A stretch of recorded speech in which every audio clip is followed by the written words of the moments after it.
Good morning, I'm Janae Tibshirani with 90 at 9, brought to you by interest.co.nz. Here's my summary of what's made headlines overnight. With news, one of the deadliest suicide bombers to strike in recent years has caused devastation in Kabul. The bomb set off at rush hour, killed at least 90 people and wounded 400.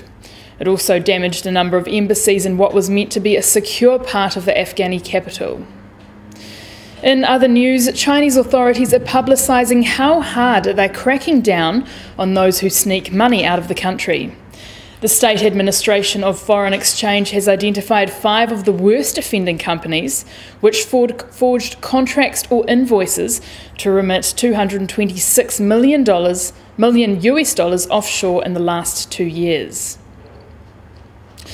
It has also named and shamed 5 individuals, one of which used the $50,000 US annual foreign exchange purchase quotas of 84 people to remit $4.35 million US dollars to his accounts in Australia and Hong Kong over a year.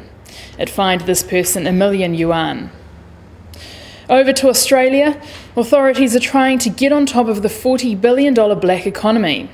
The task force set up to advise the government on the problem is focusing on fraudulent invoicing, the country's huge stash of $100 notes, the sharing economy, and sham contracting. New data shows inflation in Europe was lower than expected in May at 1.4%, with core inflation at 0.9%.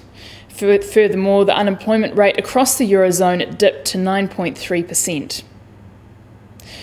US President Donald Trump is expected to follow through with his election promise and pull out of the Paris Climate Agreement. While his denial of climate change has attracted the support of some, it's seen Trump clash heads with the likes of the US Secretary of State, Rex Tillerson. The move won't dissolve the 195-nation pact, but will create yet another barrier between the US and the rest of the world. In New York, the US Treasury 10-year yield remains at 2.21%. The price of oil has dropped nearly $2 overnight. The US crude benchmark is at $48 a barrel, while the Brent benchmark is at $50. The gold price has increased to $1,271 an ounce. The New Zealand dollar remains strong at 71 US cents.